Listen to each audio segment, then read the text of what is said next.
திருநெல்வேலி மாவட்டம் களக்காடு பகுதியில் 1.5 லட்சம் ஏக்கர் நேந்திரன் ரக வாழைகள் சாகுபடி செய்யப்பட்டுள்ளன.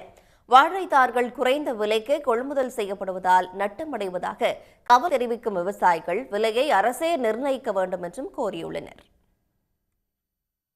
வாழை ரகங்களில் தனித்துவம் வாய்ந்தது நேந்திரன் பழங்கள். பழமாக உண்பது மட்டுமல்லாமல் ஊட்டச்சத்து மாவு, காரம் மற்றும் இனிப்பு சிப்ஸ், பழம்பொரி போன்ற பஜ்ஜி வகைகளை தயாரிக்கவும் நேந்திரன் பழமும் காயும் பயன்படுத்தப்படுகின்றன. நெல்லை மாவட்டம் களக்காடு சுற்றுவட்டத்தில் உள்ள மூங்கிலடி, மஞ்சுவிளை, மேலப்பொத்தை, கீழப்பொத்தை, வடகரை, சிதம்பரபுரம், திருக்குறுங்குடி உள்ளிட்ட கிராமங்களில் 1.5 லட்சம் ஏக்கரில் நேந்திரன் ரக வாழைகளை மட்டுமே விவசாயிகள் சாகுபடி செய்துள்ளனர்.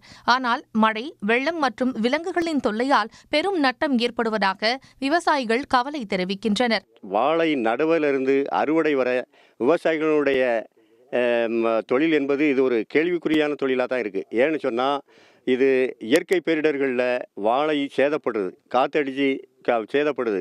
மலையடிவாரம் என்பதனால காட்டு விலங்குகளுடைய அடிமானம் அதிகமாக இருக்குது.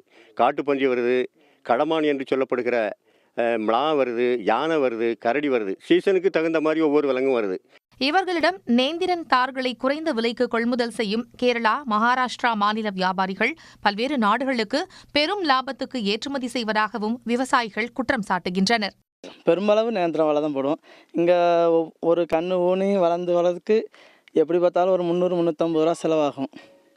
ஆனால் வெட்டும்போது வெறும் 200-250 ரூபாய்க்கு தான் போகுது. விலை வீழ்ச்சியும் அந்த நேரத்தில் ரொம்ப தட்டுப்பாடாகுது. காற்றுக்கும் சேதமாகுது, மிருகங்களுக்கும் சேதமாகுது. இதில் நாங்கள் நகையெல்லாம் அடை வச்சு அப்படியே கொண்டு வருவோம். ஆனால் இருந்தாலும் வருஷம் நஷ்டத்தை தான் நாங்கள் சந்திச்சுட்டு இருக்கோம். வாழை மரம் ஒன்றுக்கு சராசரியாக 400 ரூபாய் வரை செலவு செய்யும் நிலையில் நேந்திரன் தார்களுக்கு இடைத்தரகர்கள் மிக குறைந்த விலை நிர்ணயிப்பதாக விவசாய சங்க நிர்வாகிகள் தெரிவிக்கின்றனர். எனவே தமிழ்நாடு அரசே நேந்திரன் தார்களுக்கு விலை நிர்ணயித்து கொள்முதல் செய்ய வேண்டும் என அவர்கள் கோரிக்கை விடுத்துள்ளனர். பதப்படுத்தப்பட்ட கிட்டங்கி மூலியமான ஒரு சந்தை நிர்ணயம் வேண்டும். அது தனிநபருக்கு இல்லாமல் அரசாங்கம் உள்வாங்கி அரசாங்கமே நடத்த வேண்டும் என்ற கோரிக்கை நாங்கள் மீண்டும் வைக்கின்றோம். இந்த ஆட்சியிலே முதலமைச்சர் விவசாயத்துக்கு நன்மை செய்கின்ற இந்த ஆட்சியிலே தமிழக முதல்வர் கனிம அன்போடு களக்காடு வட்டார பகுதியிலே ஏற்படுகின்ற இந்த வாழைக்கு விலை நிர்ணய சட்டத்தை சட்டமன்றத்திலே வேளாண்மை உற்பத்தி நிலையிலே தொடங்கப்பட வேண்டும், நிர்ணய சட்டத்தை உருவாக்க வேண்டும் என்று தமிழ்நாடு விவசாய சங்கத்தின் சார்பிலே கோரிக்கை வைக்கின்றோம். மழை, வெள்ளம், சூறைக்காற்றும் வாழை சாகுபடிக்கு பெரும் சவாலாக இருப்பதாகவும் விவசாயிகள் தெரிவிக்கின்றனர்.